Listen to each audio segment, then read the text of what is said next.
అలివేణి రుక్మిణి, నేను నవ్వులాట కన్న మాటలకు నీవెందుకు ఇంత బాధపడుతున్నావు? వేటలో, రణరంగంలో, రతి సమయంలో సూటిపోటు మాటలు మాట్లాడినా తప్పుగా భావించకూడదు. నీ మనస్సు తెలుసుకోవడం కోసం ఇలా అన్నాను. ఈ భాగ్యానికి నీవు బాధ చెందవద్దు.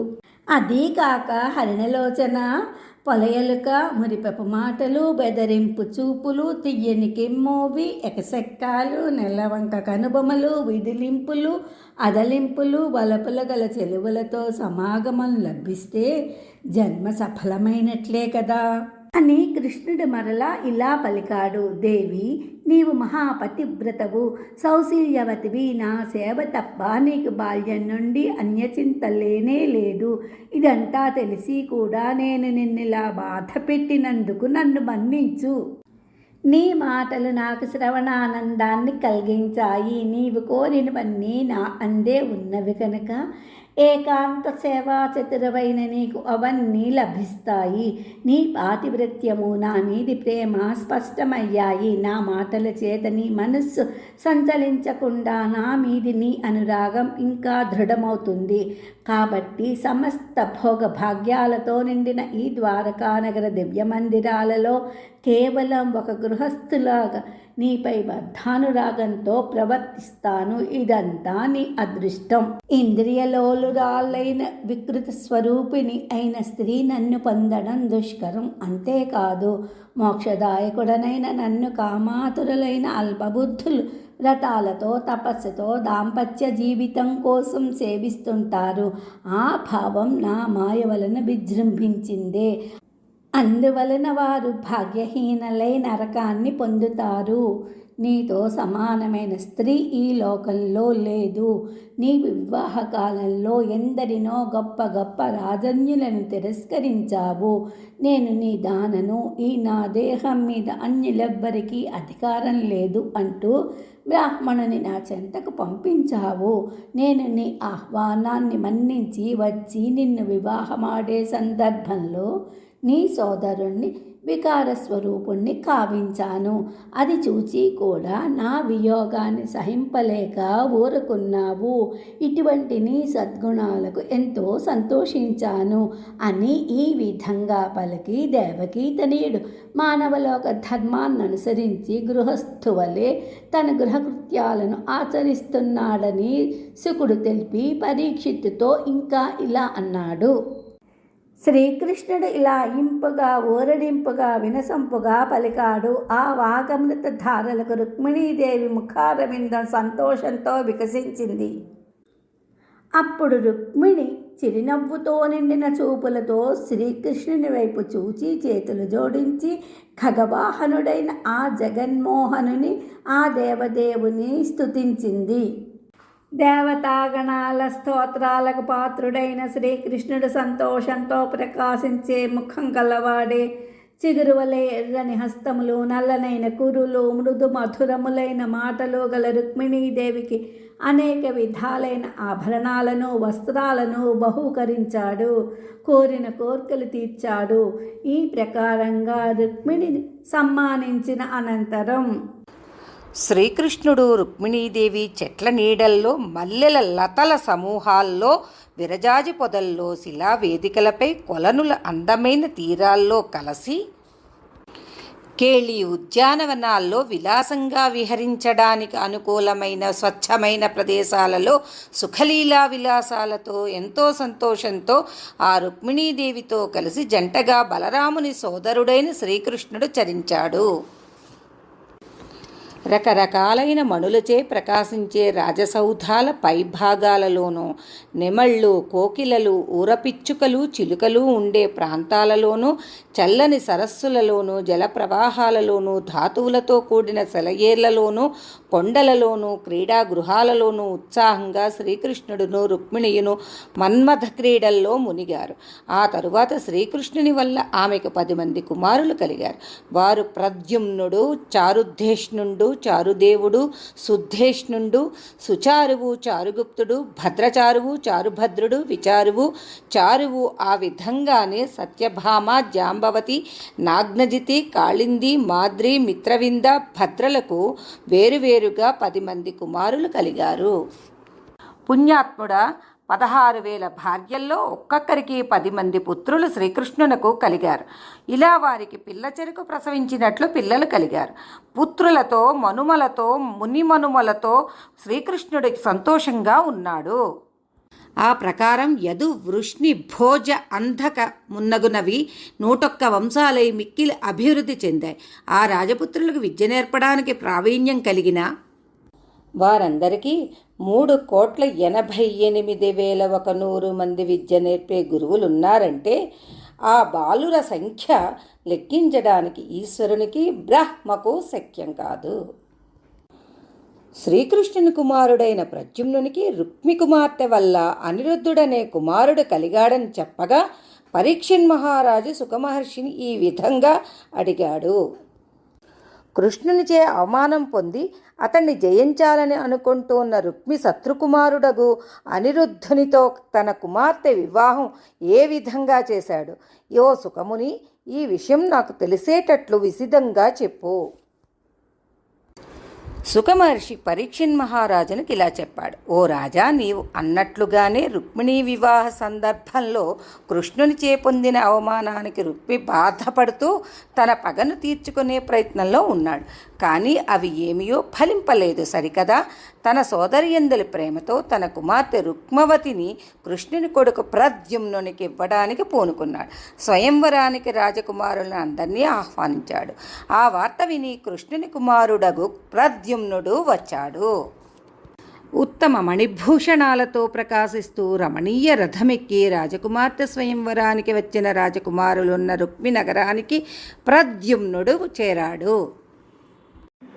యదుసింహ కిశోరమైన ప్రద్యుమ్నుడు రుక్మి నగరంలో ప్రవేశించి స్వయంవరానికి వచ్చిన రాజకుమారులకు తన బాణసంపదను చూపగా వారు భయపడి పారిపోయారు. అంతట ప్రద్యుమ్నుడు రుక్మవతిని తీసుకుని వచ్చి వేడుకతో తన భవనంలో ప్రవేశించాడు. తన భవనంలో ప్రవేశించిన తరువాత ప్రద్యుమ్నుడు రుక్మవతిని వివాహమాడి అన్ని సుఖాలను పొందసాగాడు. పిదప కృతవర్మ కుమారుడు రుక్మి కుమార్తె చారుమతిని వివాహమాడాడు. ప్రసిద్ధుడగు రుక్మి తన మనుమరాలకు రుక్మలోచన వివాహాన్ని అనిరుద్ధునితో చేస్తున్న సమయంలో రత్నభూషణాలను అలంకరించుకొని తేజస్వంతుడై శుభ సమయంలో వివాహానికి రుక్మి రాజధాని నగరానికి రుక్మిణీ కృష్ణుడు, బలరాముడు, ప్రద్యుమ్నుడు, సాంబుడు మొదలగు రాజకుమారులతో చతురంగ బలయుక్తులై వివాహానికి వెళ్ళి వివాహం జరిగినన్ని రోజులు సంతోషంగా గడిపారు. అనంతరం యాదవ కుమారులు మిక్కిలి ఉత్సాహంతో ఉండడం చూడలేక కొందరు రాజులు పరిహసించగా కళింగ దేశప్రభువు రుక్మి ముఖం వైపు చూచి హెచ్చరిస్తున్నట్లుగా నీ యొక్క అవమానాన్ని తీర్చుకునేందుకు ఇదే సరియైన సమయం అని చెప్పాడు. బలరామునికి జూదమాడే కోరిక ఉంది, కానీ ఆట యందు నేర్పరికాడు. అతడు నీకు విజయం ఇస్తాడు. నీవు పూర్వం పడ్డ అవమానాలు తీర్చుకో. ఈ విధంగా కళింగ దేశరాజు రుక్మిని ప్రోత్సహించాడు. రుక్మి తనకు రాబోయే కీడు ఊహించలేక బలరామునితో జూదానికి పూనుకొన్నాడు. విధివ్రాతను ఎవరు తప్పించగలరు? అంతటా అటు పిమ్మట రుక్మి కుటిల స్వభావముతో శత్రు సంహారకుడు, సజ్జన సేవితుడు, రేవతీ వల్లభుడు, హలాయుధుడు అయిన బలరాముణ్ణి జూదమాడడానికి రమ్మని ఆహ్వానించాడు. బలరామ, మనం కాలక్షేపానికి జూదమాడుదాం. జూదంలో నీవు సమర్థుడవని విన్నాను. ఇప్పుడు పందెం పెట్టుకుని జూదమాడుదాం, సరేనా అని రుక్మి ఆహ్వానించగా బలరాముడు అందుకు అంగీకరించాడు. మనస్సులోని పట్టుదలలు ఏమాత్రం సడలించుకోకుండా 10, 20, 100, 1000, 10,000 అంటూ పందేలు పట్టుకుని దురభిమానంతో వారిద్దరూ జూదమాడారు. ఆడిన ప్రతి ఆటలో బలరాముడు ఓడిపోయాడు. రుక్మి జయించాడు. అచ్చట రాజులందరూ ఆనందించేటట్లు కళింగరాజు బలరాముడు ఓడిపోయాడని ఎగతాళి చేస్తూ పండ్లు బయటపడేటట్లు ఇకిలించాడు. బలరాముడికి కోపం వచ్చింది. అప్పుడు 1,00,000 పందెం కాచి బలరాముడు రుక్మిపై విజయం సాధించాడు. బలరాముడు గెలిచినప్పటికీ రుక్మి ఆ గెలుపును అంగీకరింపక విజయం నాదైతే నీదని చెప్పి మోసగిస్తున్నావా అని ఎదురు తిరిగాడు. అప్పుడు బలరాముడు అక్కడ చేరిన రాజులనందరినీ చూసి నిజం చెప్పండని అడిగాడు. వారు రుక్మి మీద పక్షపాతంతో ఏమీ చెప్పకుండా మౌనం వహించారు. బలరాముడు మళ్ళీ మరో ఆట ఆడి తాను గెలిచాడు. ఇప్పటి విజయం నాదా లేక ఇతనిదా చెప్పండి అని అక్కడి జనులను తిరిగి ప్రశ్నించాడు. ఆ సమయంలో అశరీరవాణి ఈ ఆటలో బలరాముడే గెలిచాడు, రుక్మి ఓడిపోయాడు అని స్పష్టంగా తెలిపింది.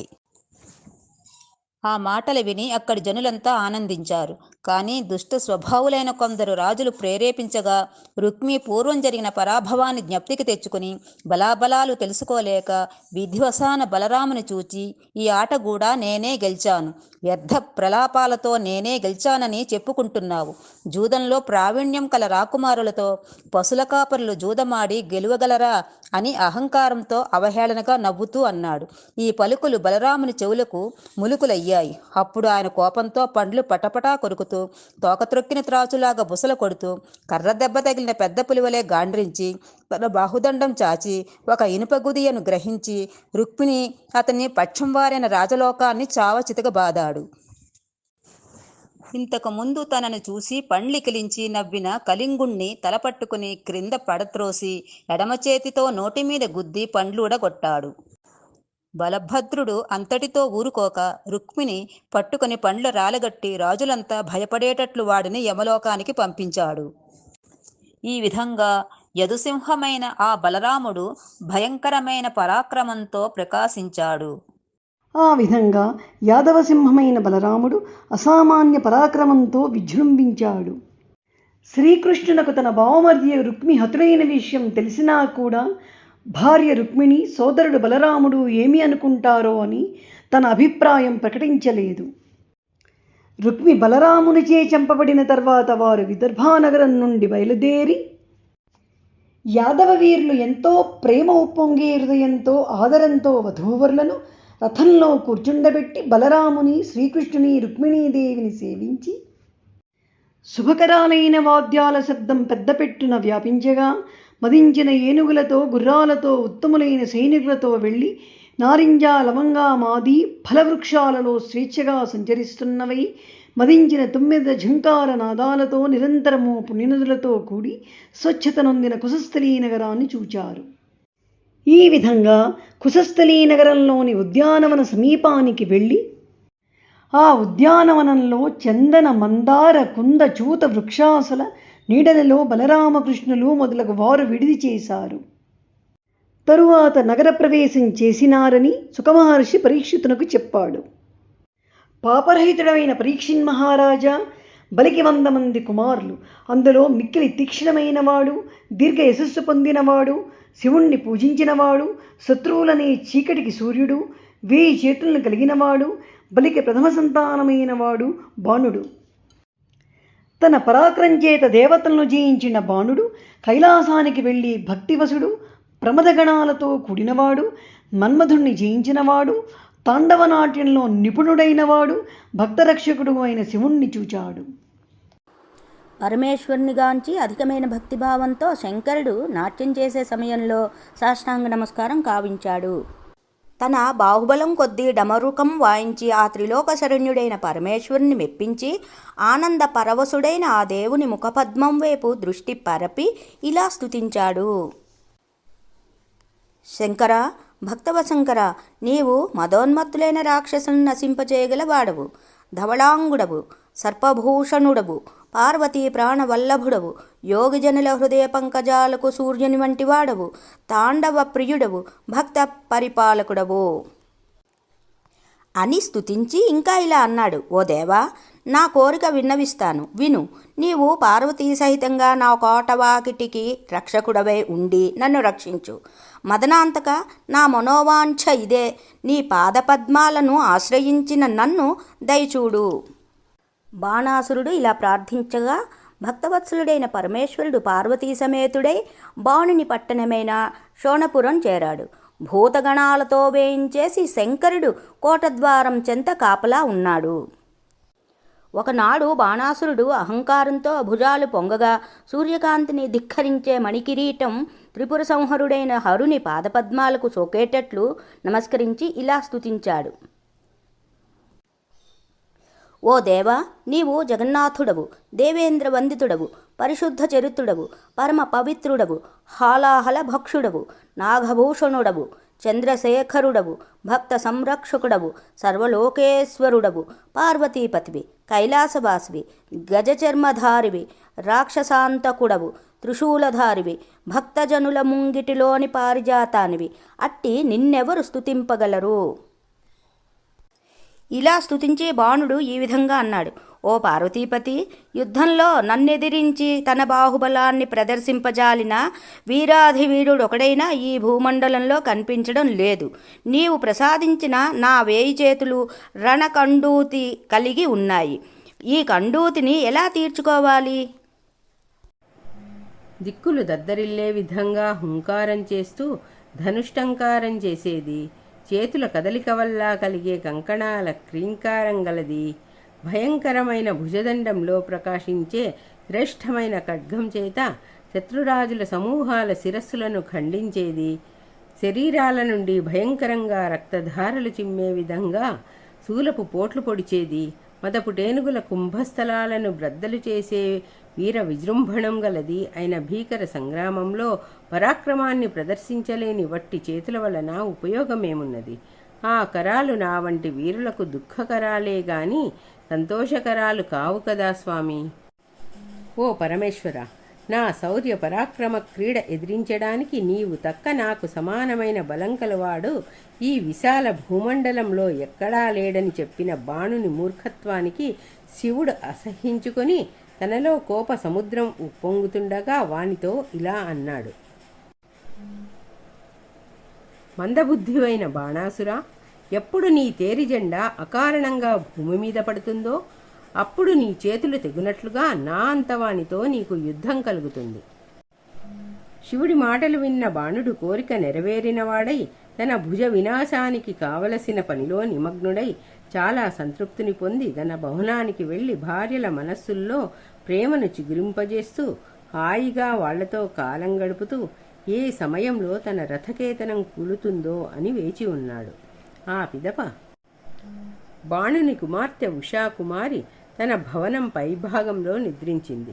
నిద్రలో తన ముందెన్నడూ వినని కనని అసమాన సౌందర్యవంతుడైన అనిరుద్ధునితో సుఖించినట్లుగా స్వప్నం అనుభవించిన ఉషాకన్య మేలుకొంది. ఆమె కండ్ల నుండి ఆనందంతో కన్నీరు కారుతున్నది. ఇది స్వప్నం కాక నిజమేనేమో అనే భ్రాంతి కలిగింది.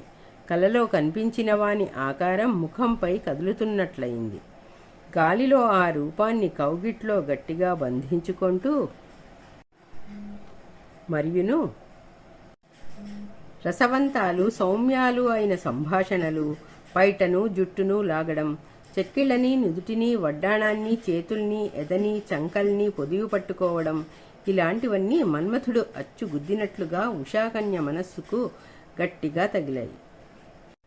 ఆమె చేష్టల్లో భావంలో ప్రియునిపై గల ప్రేమ వ్యక్తమవుతోంది. హృదయంలో సిగ్గు కలిగి ఆమె శరీరంపై రోమాంచమేర్పడుతున్నది.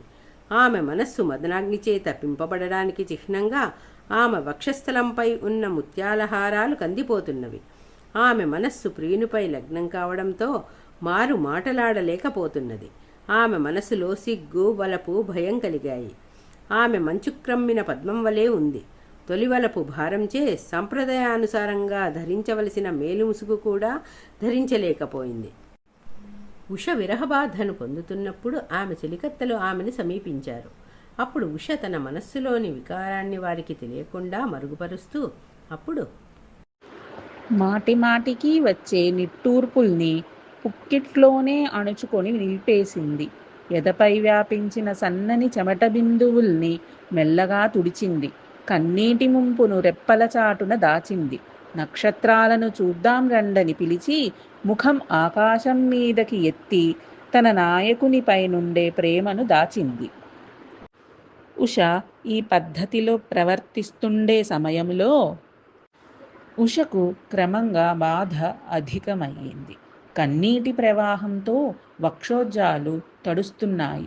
చెలికత్తెల వైపు చూడలేక, ముఖమెత్తి వారితో మాట్లాడలేక సిగ్గుపడి ఊరకుండిపోయింది. ఆ తర్వాత బాణాసురుని మంత్రి కుంభాండకుని కుమార్తె చిత్రరేఖ. ఆమె ముఖ సౌందర్యం చంద్రుణ్ణి మించింది. బాణుని కుమార్తె ఉషకు ఆమె బహిప్రాణం. చిత్రరేఖ ఉష దగ్గరకు వచ్చి ఆమెను చూచి, ఉష తన ప్రియుణ్ణి బహిప్రదేశంలో వెతుకుతున్నట్లుగా, ప్రాణనాథుని దూరమై బాధపడుతున్నట్లు, చేతికి దొరికిన పతిని కోల్పోయిన భ్రాంతిని పొందినట్లు చెలికెత్తె గమనించింది. ఉషా, నాకంటే ఇష్టమైన వారు నీకు ఎవరున్నారు? నీ కోరిక నాకు చెప్పకపోతే మీ తండ్రిపై ఒట్టు అనగానే ఆమె సిగ్గుతో కూడిన నవ్వులగలదై చెలితో ఇలా పలికింది. ఉష చిత్రరేఖను చూచి ఈ విధంగా చెప్పింది.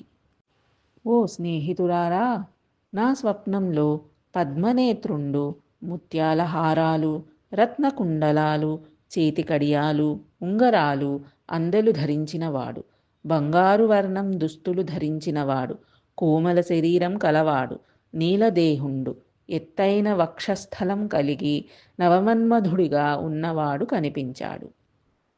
చెలి చిత్రరేఖ, అతడు నా మనసు సంతోషించేటట్లు నన్ను దగ్గరకు తీసుకుని గాఢమైన కౌగిట చేర్చుకున్నాడు.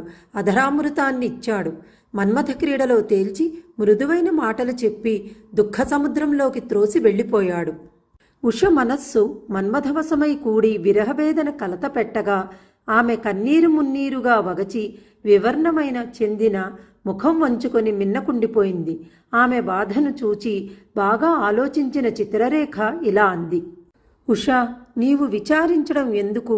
దేవతలు, మానవులు, యక్షులు, కింపురుషులు, నాగులు, కిన్నరలు, ఖేచరులు, కింపురుషులు, సిద్ధులు, సాధ్యులు, ఈ జాతులకు ప్రభువులైన పురుషుల్ని చిత్రపటాలలో లిఖించి చూపుతాను. వారిలో నీ మనస్సును హరించిన ప్రియుణ్ణి గుర్తించగానే అతన్ని నీ వద్దకు తీసుకొని వస్తాను. ఈ విధంగా చిత్రరేఖ ఉషాకన్యను సమ్మతింపచేసింది. మంచువలే కాంతిమంతమైన పటాన్ని పొందుపరిచింది. 5 రంగులను బంగారు వెండి పాత్రలలో నింపుకొన్నది. కుంచెను చేతదాల్చి ఏకాంత ప్రదేశానికి వెళ్ళి ముల్లోకాలలో ప్రసిద్ధిగాంచిన సౌందర్యవంతుల చిత్రాలను వారి వారి గోత్రనామాలతో పాటు సిద్ధం చేసింది. ఆ పటాన్ని ఉషాకన్య చెంతకు తెచ్చి చూపించి, ఈ చిత్రపటంలో లేనివాడు ఈ లోకంలో లేడు, వీరిని గూర్చి వివరిస్తాను విను అని చిత్రరేఖ చెప్పనారంభించింది. ఉషా, సంగీత కోవిదులైన గంధర్వులు, కిన్నరలు, కింపురుషులు వీరే. నిత్య యవ్వనులు, స్వేచ్ఛావిహారులు, ఆకాశగమనులు అయిన సిద్ధులు, సాధ్యులు, చారణులు వీరే. నిర్మలమైన సౌఖ్య సంపదల మహిమ కలిగిన దేవతలు, మరుత్తులు, యక్షులు, రాక్షసులు వీరే. కళానిధులై కామరూపులై ప్రశస్తులైన నాగకుమారులు వీరే. చూడుము అని ఆమె చూపించగా అందు తన ప్రియుడు కనిపించనందున మిన్నకున్నది. చిత్రరేఖ అప్పుడు భూలోకంలోని రాజుల్ని చూపసాగింది. ఓ రాజకుమారి, వీరు మాళవ, కొంకణ, ద్రవిడ, మత్స్య, పుళింద, కళింగ, భోజ, నేపాల, విదేహ, పాండ్య, కురు, బర్బర, సింధు, యుగంధర, ఆంధ్ర, బంగాళ, కరుష, టేంకణ, త్రిగర్త, సుధేష్ణ, మరాఠ, లాట, పాంచాల, నిషాద, గూర్జారక, సాళ్వ దేశ ప్రభువులు చూడుము. ఓ రాజకుమారి, సింహపరాక్రముడు, చంద్రుడు, హంసలు, పాలసంద్రం, మంచిగంధం వీటివలే స్వచ్ఛమైన కీర్తి గలవాడు, బలగర్వితులైన శత్రురాజులనడి చీకటిని కూల్చే సూర్యుని వలె మహాతేజోవంతుడు, బృహదస్సుని కొడుకు, మగధ దేశాధీశ్వరుడు అయిన జరాసంధుడు ఇతడు చూడుము. ఓ ఉషా, సమస్త రాజులందరి చేత పొగడ్తలందినవాడు, భుజబల సంపన్నుడు, భయంకర యుద్ధాల్లో నేర్పరి, 3 లోకాల్లో ప్రఖ్యాత చరిత్ర కలవాడు, స్వచ్ఛమైన కాంతిమంతమైన అలంకారాలు కలవాడు, విదర్భ ప్రభువైన భీష్మకుని కుమారుడు రుక్మి అనే ఇతన్ని చూడమ్మా. జింక కన్నులు వంటి తళుకు బెళుకులు గల కన్నులున్న ఓ ఉష, ఈయన శత్రుసైన్యాన్ని రణరంగంలో చెండాడేవాడు, శత్రురాజుల చతురంగ బలాన్ని తన పరాక్రమంతో జయించిన మహాయశస్వి, కాళింగుడు, సుప్రసిద్ధుడు. అట్టి వీరాగ్రేసురుణ్ణి చూడమ్మా. ఈశ్వరుణ్ణి మెప్పించి మహాశక్తిమంతమైన శూలాన్ని పొందినవాడు, ప్రపంచంలోని రాజుల్లో మిక్కిలి పరాక్రమవంతుడు, యుద్ధోత్సాహుడు, భూదేవి మనుముడు అయిన ప్రాగ్జ్యోతిషపుర ప్రభువైన భగదత్తుణ్ణి చూడవమ్మా పద్మముఖి. శ్రీమన్నారాయణుడు ధరించే ఖడ్గం చక్రం, శంఖం, గద మున్నగు చిహ్నాలు తాను ధరించి వాసుదేవుడనే పేరుగల శ్రీకృష్ణుణ్ణి ఎల్లప్పుడూ ద్వేషించేవాడు. కాశీరాజుకు స్నేహితుడు అగు ఈ పౌండ్రక వాసుదేవుడు అనే కుతూహలంతో చూడమ్మా చంద్రముఖి. బ్రాహ్మణుల సేవ, సత్యవ్రతం, సత్ప్రవర్తన, బాహుగర్వం, బుద్ధి, విజయాటోపం, ధనుర్విద్యా నైపుణ్యం కలిగి చంద్రవంశ ప్రదీపకులైన ధర్మరాజును, భీముణ్ణి, అర్జునుణ్ణి, నకుల సహదేవుళ్లను చక్కగా చూడు రాజకుమారి. కమలాక్షి తన పరాక్రమంతో శత్రురాజులను అణచివేసి కప్పాలు తీసుకునేవాడు. మహాప్రతాప సంపన్నుడు, రారాజు అనే కీర్తిని పొందినవాడు అయిన తన సోదరులతో కూడిన దుర్యోధనుణ్ణి చూడు. ఈ విధంగా రాజులందరినీ చూపుతూ యదువంశంలో జన్మించిన సూరసేనుడు, వసుదేవుడు, ఉద్ధవుడు మొదలగు వారిని చూపింది. ఇంకా రాక్షస రాజకుమారి శరత్కాలమందలి మేఘం వలె, పచ్చకర్పూరం వలె, చంద్రుని వలె, వెన్నెల వలె, చందనం వలె శోభిస్తున్న ఈతడు బలరాముడు. ఉత్తమ నాయకుడు, మదించిన శత్రురాజులనే కాననానికి అగ్నిదేవుని వంటివాడు, ప్రలంబ రాక్షసుణ్ణి సంహరించినవాడు, హలాయుధుడు. ఇతన్ని చూడవమ్మా ఉషాకన్య. రాక్షస రాజకుమారి కంటికి ఇంపైన శరీర సౌందర్యం గలవాడు, పద్మపత్రాల వంటి విశాల నేత్రాలు గలవాడు, పవిత్రమైన నడవడిక కలవాడు, ఎల్లప్పుడూ సత్యమే సంకల్పంగా గలవాడు, రాక్షసులను సంహరించడంలో ఉగ్రస్వరూపుడు, శివునిచే నమస్కరింపబడేవాడు, ఆదిశేషునిపై పవ్వళించినవాడు, వక్షస్థలంలో కౌస్తుభమణిని ధరించినవాడు, గంభీరమైన కంఠస్వరంతో పాటు గంభీరంగా మధురంగా మాట్లాడేవాడు, ఆశ్రితుల్ని రక్షించేవాడు, నల్లని మేఘం వంటి శరీరకాంతి గలవాడు, దుష్ట శిక్షణ చేసినవాడు, పీతాంబరమనే పచ్చని పట్టువస్త్రాన్ని ధరించినవాడు, పాపాలనే రోగాలకు ఔషధమిచ్చే వైద్యుడు, ఉపనిషత్తులచే తెలియదగినవాడు, దివ్యులైన మునులచే కీర్తింపబడినవాడు, తన పాదస్పర్శచే ఈ భూమిని పవిత్రీకరించినవాడు, నిత్య జయశీలుడు, సద్గుణాలచే అలంకరింపబడినవాడు అయిన ఈ శ్రీకృష్ణుణ్ణి చూడవమ్మా ఉషాకుమారి. కోమలి, ఈయన రుక్మిణీసుతుడైన ప్రద్యుమ్నుడు. తన వెంటి నారి నుంచి విడువబడిన పుష్పబాణాల తాకిడిచే బ్రహ్మాది దేవతలను చలింపజేయగలిగిన మన్మథుని అవతారమే ఈ ప్రద్యుమ్నుడు. చూడవమ్మా చూడు. ఈ విధంగా బలరామకృష్ణ ప్రద్యుమ్నుల్ని చూపగా స్త్రీలలో శ్రేష్ఠురాలైన ఉషాకుమారి కృష్ణుని కుమారుడైన ప్రద్యుమ్నుణ్ణి సాలోచనగా చూచి వెంటనే తనను వరించి ప్రేమించి వెళ్ళిన సుగుణవంతుడు ఇతడేనని మనస్సులో సందేహించి ఆ తర్వాత పద్మపత్రనేత్రుడైన అపర మన్మథాకారుడైన అనిరుద్ధుడనే పేరు కలవాణ్ణి కనులు విప్పి చూచి సంతాపంతో ఇలా అన్నది. చిత్రరేఖ, నా మానధనం అంతటినీ దొంగిలించిన వీని స్వరూపాన్ని చిత్రించి చూపావు. పుణ్యస్వరూపిణివైన నిన్ను ప్రశంసించే నేర్పు నాకుందా? నీ చరిత్రలు నాకు కొత్త కాదు. ఈ వీరుని కులాన్ని, పరాక్రమాన్ని నాకు తెలుపుము. చిత్రరేఖ రాజకుమారి అయిన ఉషతో ఇలా చెప్పింది. ఈ బాలుడు యాదవ వంశమనే అమృత సముద్రానికి చంద్రుని వంటివాడు. శ్రీకృష్ణుని యొక్క మనుమడు, గొప్ప నడవడిక కలవాడు, మిక్కిలి అందగాడు, సింహ శరీరుడు.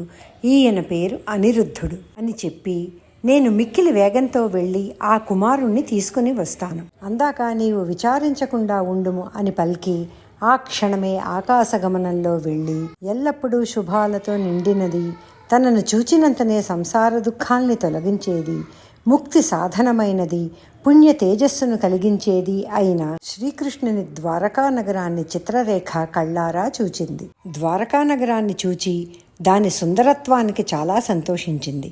రాత్రి సమయంలో రహస్య వేషంలో ద్వారకలో ప్రవేశించింది. అక్కడ స్త్రీల పాదాలకు గల మణులు పొదిగిన అందలి యొక్క ఝణఝణ ధ్వనులతో ప్రతిధ్వనించే మణి గోపురాలున్నాయి. ఆ నగరంలోని మేడపైనున్న చంద్రకాంత శిలాభవనంలో హంసతులికాతల్పంపై రతి సుఖశ్రమ వల్ల నిద్రిస్తున్న అనిరుద్ధుణ్ణి తన యోగ విద్యా విశేషంతో గ్రహించి ఉషాసుందరి భవనానికి చేర్చి అందు ఆమె శయ్యపై పరుండపెట్టి చిత్రరేఖ ఇలా అంది. ఉష మేరు పర్వతంతో సమానమైన ధైర్యవంతుడు, పరాక్రమవంతుడు, నవ మన్మథుడు సముద్రుని వలె గంభీరమైనవాడు, శత్రువీరుల్ని సంహరించేవాడు అయిన నీ పతి అనిరుద్ధ కుమారుణ్ణి చూడు. చెలిపలుకులకు ఉష మనస్సులో ప్రేమ కలిగింది.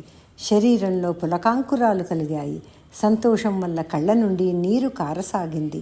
ముఖంలో కాంతి అతిశయించింది. ఈ విధంగా ఉష మనస్సుకు సంతోషం కాగా చిత్రరేఖను చూచి ఈ విధంగా పలికింది. ఓ చిత్రరేఖ, నీ స్నేహమనే సూర్యకాంతిచే నా మన్మథతాపం అనే చీకటి నశించింది.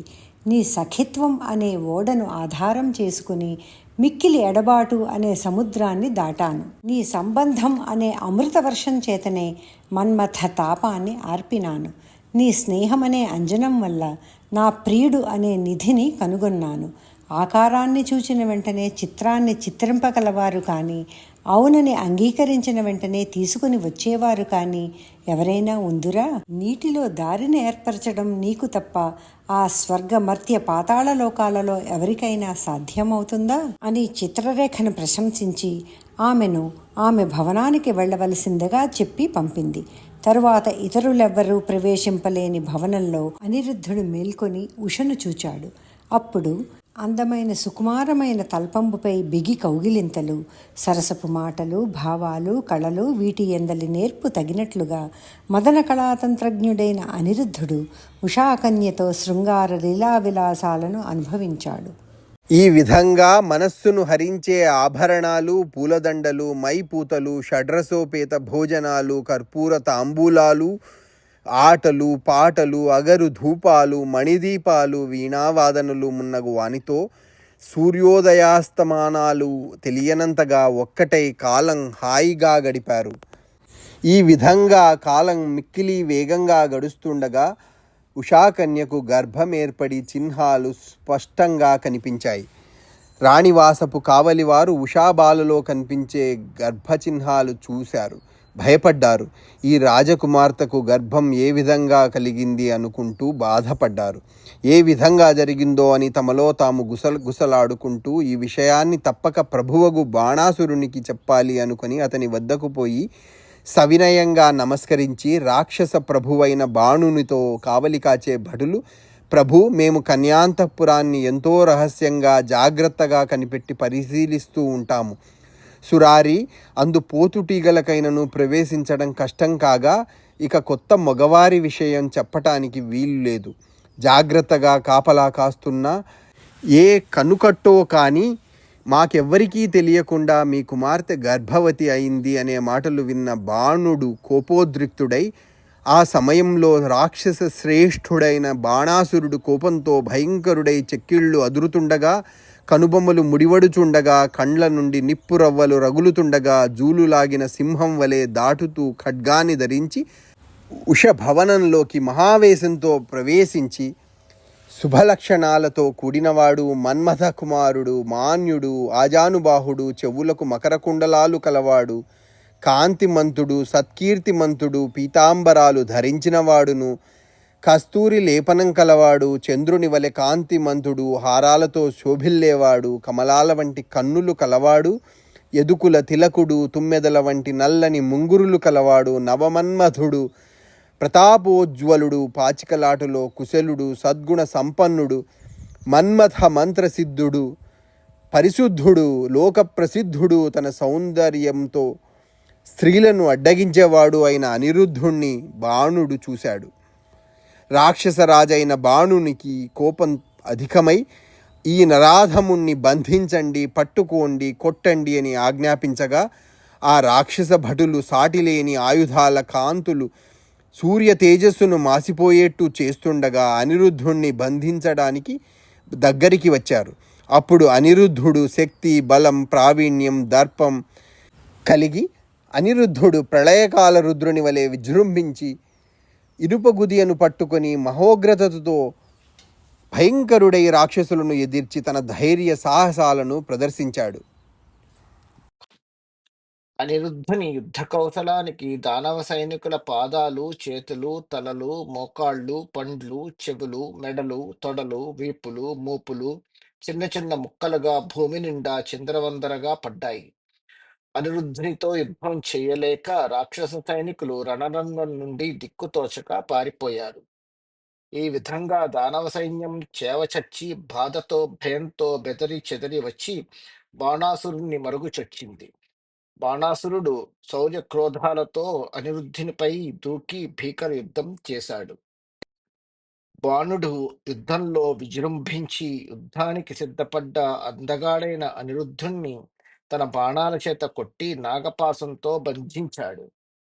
ఈ విధంగా అనిరుద్ధుణ్ణి బంధించి తోసివేయగా ఉష దుఃఖం వల్ల మనస్సు కలత చెంది ఉండింది. అంతటా తీవ్రంగా గాలి వీచడం చేత బాణాసురుని నీలవర్ణ పతాకం వెంటనే అకారణంగా పెద్ద ధ్వనితో నేలపై కూలింది. పతాకం పడటం చూచి బాణుడు సంతోషపడ్డాడు. శివుడు తనతో పలికిన విధంగా జరుగుతుందనుకుని నిశ్చయించి యుద్ధం కోసం ఎదురు చూడసాగాడు. అంతటా అక్కడ ద్వారకా నగరంలో, ఓ రాజా, ద్వారకా నగరంలో అనిరుద్ధుని పోకా జాడా యాదవులకు 4 నెలలుగా తెలియదు. యాదవులందరూ మిక్కిలి దుఃఖింపసాగారు. ఆ సమయంలో శరత్కాల మేఘం పాదరసం వంటి స్వచ్ఛమైన శరీరకాంతి కలవాడు, సాటిలేని అదృష్ట సంపన్నుడు అయిన నారదుడు దయాబుద్ధి కలవాడై శ్రీకృష్ణుణ్ణి సేవించడానికి వచ్చాడు. ఈ విధంగా వచ్చిన నారదమునిని సుధర్మ సభలో శ్రీకృష్ణుడు యదు వృష్ణి భోజ అంధకవీరులు అర్ఘ్యపాద్యాదులిచ్చి ఉన్నతాసనంలో కూర్చుండపెట్టి గౌరవించాడు. నారదుడు అనిరుద్ధ వృత్తాంతమంతా స్పష్టంగా తెలిపాడు. పిదప కృష్ణుని వీడుకోలుతో నారదుడు అంతర్ధానమయ్యాడు. శ్రీకృష్ణుడు బాణాసురునిపై యుద్ధానికి మంచి ముహూర్తం నిర్ణయించి సైన్యాన్ని సిద్ధం చేసేందుకు వేత్రహస్తుల్ని నియమించి తాను యుద్ధానికి సిద్ధమయ్యాడు. శ్రీకృష్ణుడు హారాలు, కిరీటం, భుజకీర్తులు, చేతికడియాలు, ఉంగరాలు, నూపురాలు, మున్నకు అలంకారాలు, ఆభరణాలు ధరించాడు. చేతుల్లో గద, శంఖం, చక్రం ప్రకాశించగా సువాసన గల చందన మద్దిన వక్షస్థలంపై గల కౌస్తుభమణి కాంతులు వ్యాపించగా పసుపు రంగు పట్టు వస్త్రం కుచ్చిళ్ళు ఏర్పడేటట్లు కట్టాడు.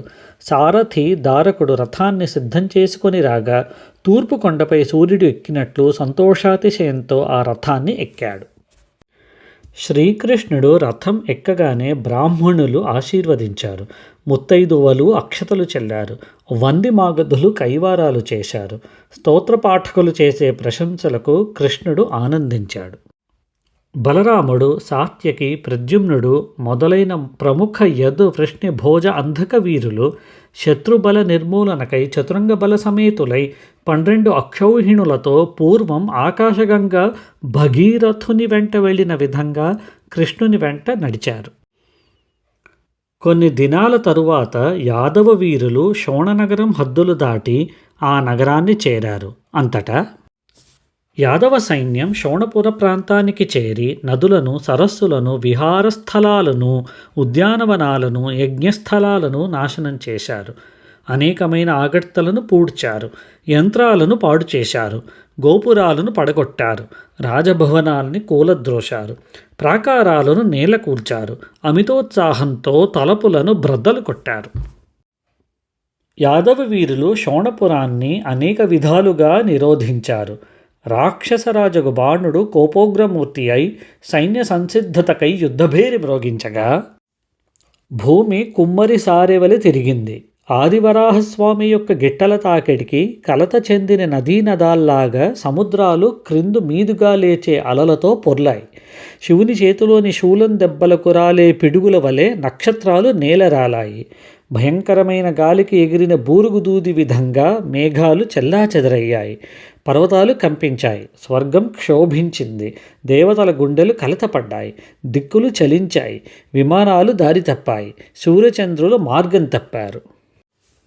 యుద్ధ సన్నాహానికి సిద్ధపడ్డ బాణుడు బంగారు కవచాన్ని, రత్నకాంతులతో కూడిన కిరీటాన్ని, కుండలాలను, హారాలను ధరించి ప్రాసం, తోమరం, గద, ఖడ్గం మొదలైన అనేక ఆయుధాలతో తన సైన్యం శత్రు సైన్యాలకు ధీటుగా ఇరువైపుల నడువగా ఉన్నతమైన రథం ఎక్కి మహాశౌర్యంతో యుద్ధానికి వెళ్ళాడు.